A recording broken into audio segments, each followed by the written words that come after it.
Hey, Shalom. Okay, I'd like to give all praise, honor, and glory to Yahweh, Bashem Yahushai, Hashem Kakadash. Double honors to the apostles, elders, and bishops of Great Millstone, who rule well, and salutations and peace and much blessings to the hopeful elect of the children of Israel, fellow laborers that are people of Negro, Latino, Native American, Samoan descent. Okay. Israelite foreigners as well, who live amongst the heathen nations around the four corners of the earth, but are Israelites through their father's side. And you awkward with you women that's humbling yourself. Peace and shalom. And this is not really much, but to show you that this is a Jake. That's the whole point of the video, to show you that this devil has changed history to benefit him. And of course, if you're in control and have the power, you're gonna, I mean, these people don't deal with truth in the first place, and as the scripture says in Job 9:24, and let me grab that. Job 9:24. Let me show you something here.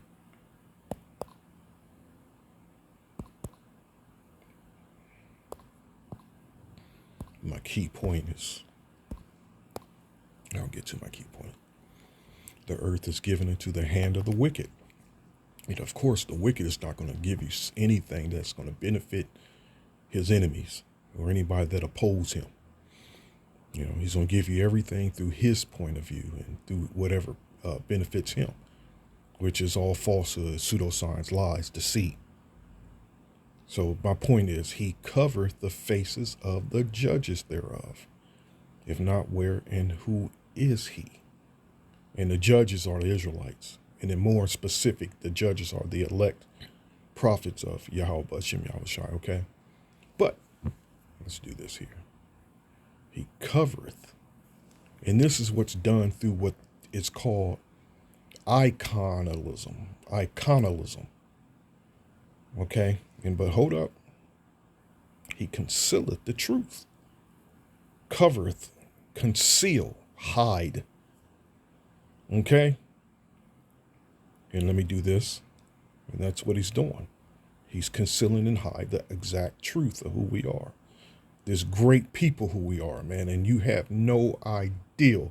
Once you start digging, it's going to blow your mind, man. For example, the Vikings, which in the history class in these schools, they teach you the Vikings were so-called white boys, these red boys. No. The Vikings were dark-skinned black men. They were Israelites. They were so-called black men, Israelites. That's just one example. Anyway, and if you like, future video, I can go in and show you that as well. Okay, but let me go back and show you something. And this is how the act took place. And I hope, I'm trying to see if I can spell around. And I'm trying to make this video go kind of quick too. Iconoclasm. I know I spelled it wrong, but it should correct me.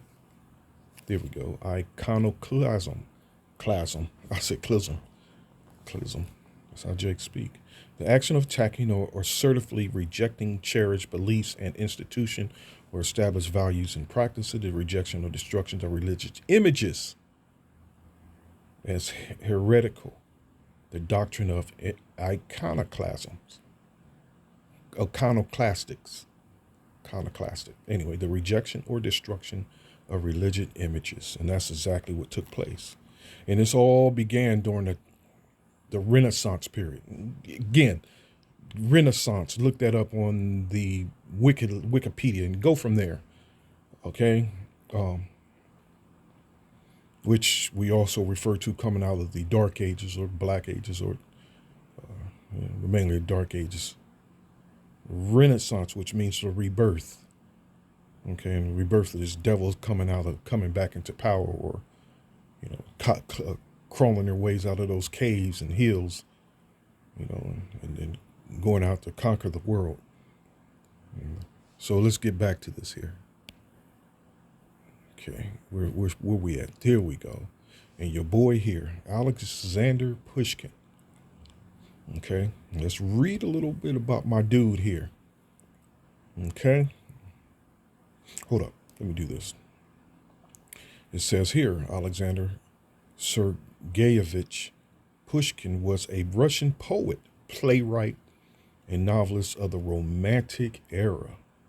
Isn't that kind of interesting how even you can go back and you'll find out that even Beethoven, black man, the devil steals all of our history. I have a couple of books written by this guy. I actually knew this guy. He actually used to call me Dale Jones, an author named Dale Jones, and he come out with a couple of books called um, Cultural Bandits. I almost forgot the name of the book. I should get up and get them though. Cultural Bandits, and there could have been three, but I know for a fact there was two, and one of them was stolen from me. But the books were called Cultural Bandits, and it's going into the history how these Edomites stole our culture, all through all forms: music, entertainment, sports, and history, religion, gods, go on and go on and on. You know, this was a Jake, and I'm gonna show you some how the spirit works. While I was looking at all this, what I end up doing, I went to TikTok and look what comes up was a video on this guy. It's a beautiful thing, the spirit, man. But I'm gonna show you the video, and I'll close with that later in a minute. So anyway, he is considered by many to be the greatest Russian poet. And you listen, and if you kind of see what's going on with this Russian-Ukraine war, those Khazars. That's what's really behind the driving force in Ukraine is these Khazars, Amalek. And there's been a long history between Amalek and the czars of Russia. And there's a reason. There's been a long history with that, with them going to war. And those czars of Russia, they were Jakes. They were actual Israelites. All right. So let's dive into this here. He is considered by many to be the greatest Russian poet as well as the founder of modern Russian literature. Pushkin was born into the Russian nobility in Moscow. Hold up. So let's examine just some of this dude's life, in which the video is going to be a lot more specific, and it's going to give you a visual detail. Okay, the video that I'm going to show you here. And I'm just going to get to the point. Like I said, I'm trying to make this quick. And this brings to mind the precept in the scriptures. Oh man. I'm going to have to pause this so I can get up and get my Bible. I'm trying to quote the scripture. Let me do this. Let me just look up this quick word here. So I think the word is, one of the words in the precept is believe. Let me look it up. Believe. Micah.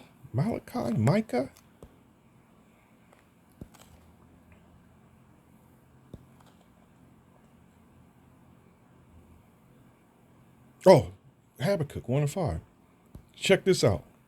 Because you know how Jake loves to judge everything by its cover, and they see certain things and, okay, that's a heathen. Behold ye among the heathen, and regard and wonder marvelously, for I will work a work in your days which ye will not believe, though it be told you. And you notice how we begin all of our videos, the prophets I'm referring to, the true prophets. We always given mention to the elders, the fellow laborers, and we always bring up Israelite foreigners. That's laboring. That has the spirit of Yahweh Shem Yahushua, and that's pushing this truth. These are examples of that. That not all Israelites going to look like Israelites. And a lot of Paul's writings cover a lot of that. Hence the book of Romans. It's why a lot of Christians, these wacky tacky cuckoo for Cocoa Puff Christians think that the Romans, that anybody can be accepted. Oh, the book of Romans, he went amongst the Romans. He went to the Romans. And so on, Corinth, Galatia, so on and so on. Israelite foreigners. And there's an actual precept where it tells you, and it names a whole bunch of nationalities, but he's referring to Israelites amongst these nationalities. And you know what? I'm going to pause this because now that I mention that, I'm going to have to get up and get my Bible so I can find this precept. Or I could just look it up here easily. Let's do that. Let's do that. And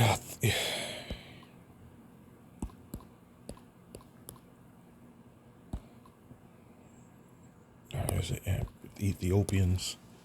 Because I'm pretty sure they were one of the nations he named, and I think it might be in the book of Luke or Canaan's queen of the Ethiopians. No, let me. What the Ethiopian? Cushites. Nope, I wasn't Ethiopian. Oh man, I want to get up and get this. Slock it.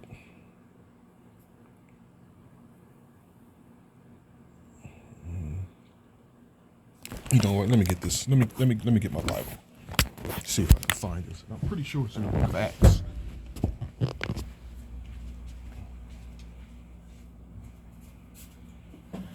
Whew.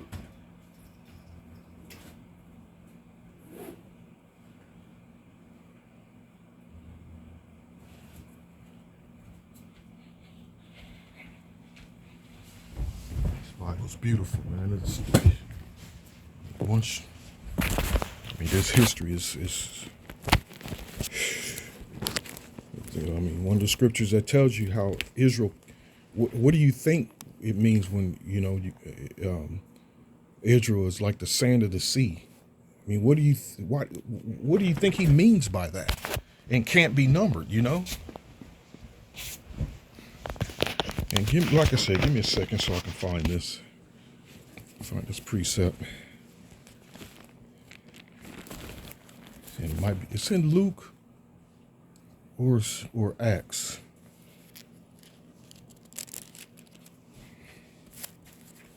And I'm pretty sure it's Acts though, but oh my goodness. And like I said, it's going to take me a minute. Let me start with Acts here. I'm going to try and run through this. Come on.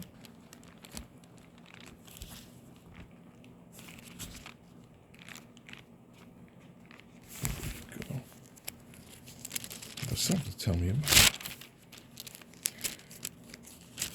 how it literally names a whole bunch of nations. Let me turn this light on. And you know what I'm gonna do? I'm gonna pause this because I don't want you just sitting here waiting until I find this. So I'll be back with you once I unpause this. Okay. Okay, Shalom, I'm back. Okay, here we go. This is what I was referring to right here. Acts 2. All right. And let's do some quick scanning here. Starting at the top. And when the days of Pentecost was fully come, they were all with one accord in one place. And suddenly there came a sound from heaven as of a rushing mighty wind, and it filled all the houses where they were sitting, and there appeared unto them cloven tongues like as of fire, and it sat upon each of them. And they were all filled with the Holy Spirit, and began to speak with other tongues, as the Spirit gave them utterance. And there were dwelling at Jerusalem Jews, devout men, out of every nation under heaven. And there were dwelling at Jerusalem Jews, devout men, out of every nation under heaven. Now when this was noised abroad, the multitude came together and were confounded, because that every man heard them speak in his own language. And they were all amazed and marveled, saying one to another, Behold, are not all these which speak Galileans? And how hear we every man in our own tongue, wherein we were born? Parthians and Medes and Elamites and the dwellers of Mesopotamia and in Judea and Cappadocia and Pontus and Asia, Phrygia and Pamphylia in Egypt and in parts of Libya about Cyrene, and strangers in Rome, Jews and proselytes, Cretes and Arabians. You see, all these nations, we do hear them speak in our tongues the wonderful works of the Most High. And they were all amazed and were in doubt, saying one to another, what meaneth this? Because they're looking at these people, these brothers from the other nations, and they're being rejected. Ain't that crazy? Same thing is going on now. Others mocking said, These men are full of new wine. But Peter, standing up with the 11, lifted up his voice and said unto them, Ye men of Judea, and ye, all ye that dwell in Jerusalem, be this known unto you, and hearken to my words. For these are not drunken, as ye suppose, seeing it is but the 3rd hour of the day. But this is that which was spoken by the prophet Joel. And it shall come to pass in the last days, said the Lord power, I will pour out my spirit upon all flesh, and your sons and your daughters shall prophesy, and your young men shall see visions, and your old men shall dream dreams. And though he does give dreams and visions to the heathen nations, the book of Daniel comes to mind, hence the book of Daniel. When he gave the dream to Nebuchadnezzar, they're not the prophets of the Lord, and they're not going to be speaking the truth. It's only these Israelites, and he's dealing with Israelite foreigners as well, And it's my whole point is, you start to dig into the history period, and you start to digging and finding out a lot of these people are actual Israelites, man. Like, that's what this devil does, man, deceiving the hell out of you.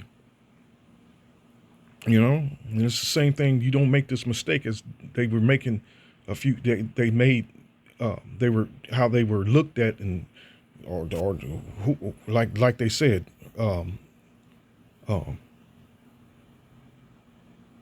like 13 says, and others mocking said, these men are full of new wine, in that spirit, man. It says here, hold up. And on my servants and on my handmaidens I will pour out in those days of my spirit, and they shall prophesy. And I will show wonders in heaven above and signs in the earth beneath, blood and fire and vapor and smoke, so on and so on. I found this by looking up the word stranger. Strangers. Let me see if there's another one, though. Let's see what this Acts 13:17. The power of this people of Israel chose our fathers and exalted the people when they dwell as strangers in the land of Egypt, and with an high arm brought he them out of it. In about the time of 40 years suffered he their manners in the wilderness, and when he had destroyed 7 nations in the land of Canaan, he divided their land to them by lot. Let me go back to the strangers.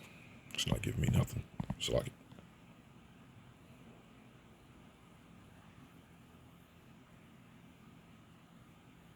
Acts 17:21.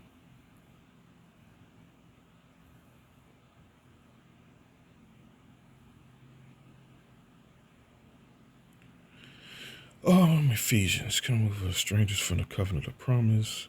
Now therefore ye are no more strangers and foreigners, but fellow citizens, Ephesians 2:19. For through him we both have access by one Spirit unto the Father. Now therefore ye are no more strangers and foreigners, but fellow citizens with the saints and of the household of the Most High. And that don't include the heathens, man. That's just Israelite foreigners. But let me get back to this. The brother here. Where'd it go? Oh, man, did I just lose it? Okay. Okay, here we go, Alexander. And this is what I found real interesting. Sorry for this just dragging on, but family trace back to Pushkin's father, Sergio Lavrovich Pushkin, was descended from a distinguished family of the Russian nobility that traced its ancestors back to the 12th century. 12th century, you got to pay attention to that time. The 12th century. Where was Esau at in the 12th century? Pushkin's mother, Nadia, whatever, was descended through her paternal grandmother from German and Scandinavian nobility. She was a daughter of whatever, and his wife Maria Galechkin, Pushkin. Hold on, I'm still digging. Osip Abramovich Ganabo's father, Pushkin's great-grandfather, was Abram Petrovich Ganabo, 1696 to 1781, an African page kidnapped and taken to Constantinople as a gift for the Ottoman Sultan, and later transferred to Russia as a gift for Peter the Great.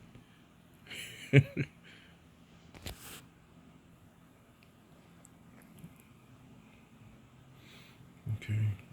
Vladimir Nabokov, when reaching Eugene Onegin, cast serious doubt on this origin theory, later researched by the scholar Diodoni Nomenkul and Hugh Barnes eventually conclusively established that Ganabo was instead born in Central Africa, in an area bordering Lake Chad in modern-day Cameroon. Cameroon, that's where all them Jakes are. Jakes. Nothing but Jakes. But let me just get right to it. Show you the video, then I'm going to close. But here they got him looking like a damn Edomite. Look how they got him looking. He didn't look nothing like this. Cataclysm, they changed the images. And let's see if one comes up. One of the original, how he originally looked. And I thought I saved the photo that I found.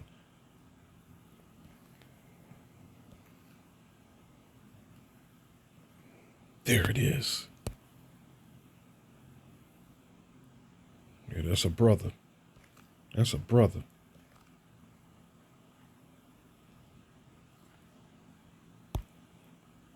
You see, that's a brother. You see that?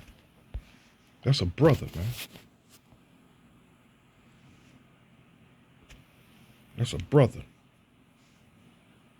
So,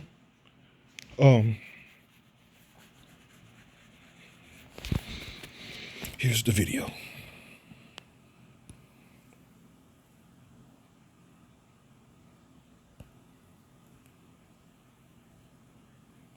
In 1703, during a military clash in the Sultanate of Logon, in what is now Cameroon, one of the Sultan's sons, a 5-year-old boy, Ibrahim, was kidnapped. Subsequently, he was sold to the Turkish Sultan Ahmed III, where he served at his court. In 1704, he was bought by the diplomat Count Raguzinski and sent as a gift to the Russian Tsar Peter I.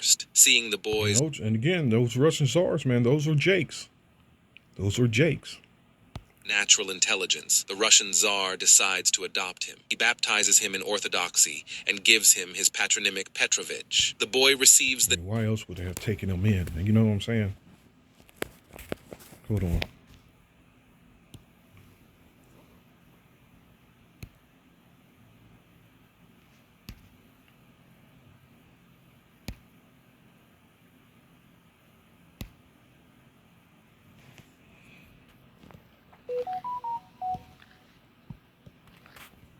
It was something I had. And even his sister, you can tell through his sister. Sister was fine. She, black woman. But that's not what I'm looking for.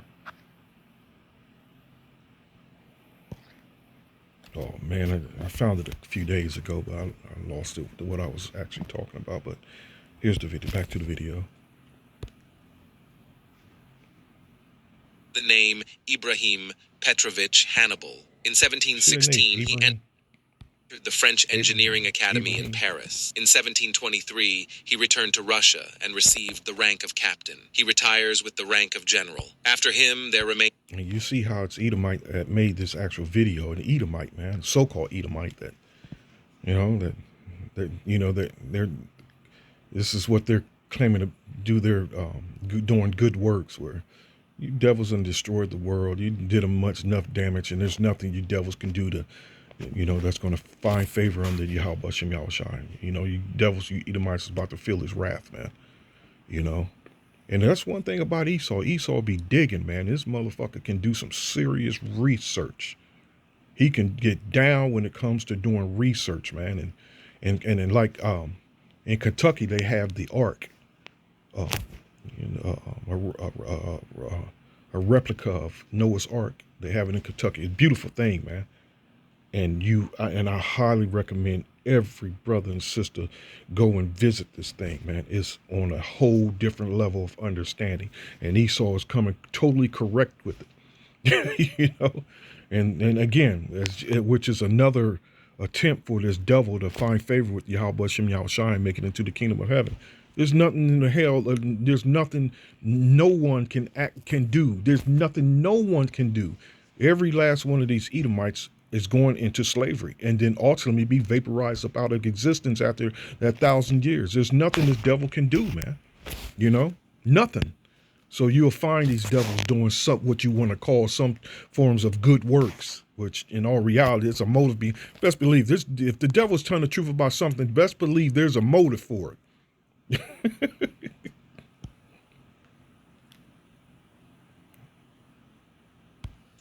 He returned to Russia and received the rank of captain. He retires with the rank of general. After him, there remains a legacy in the form of his works on military fortification and a large, noble family. His great-grandson, Alexander Pushkin, becomes the greatest Russian poet and creator of the modern Russian language. Look, that's the modern look. There's the original. Greatest Russian poet. Here it is. And then why did it transform into the modern look is beyond me. But that's Esau. I'm not surprised. It shows you this image of a so-called black man. Then look, creator of the modern they Russian crept it language. In. They crept it in. Oh, slick devil. Then they cut. In 1703, during a military clash in the Sultanate of Logon, in what is now Cameroon, one of the Sultan's sons, a 5-year-old boy, Ibrahim, was kidnapped. Subsequently, he was sold to the Turkish Sultan Ahmed III, where he served at his court. In 1704, he was bought by the diplomat Count Raguzinski and sent as a gift to the Russian Tsar Peter I. Seeing the boy's natural intelligence, the Russian Tsar decides to adopt him. He baptizes him in Orthodoxy and gives him his patronymic Petrovich. The boy receives the name Ibrahim Petrovich Hannibal. Here you go.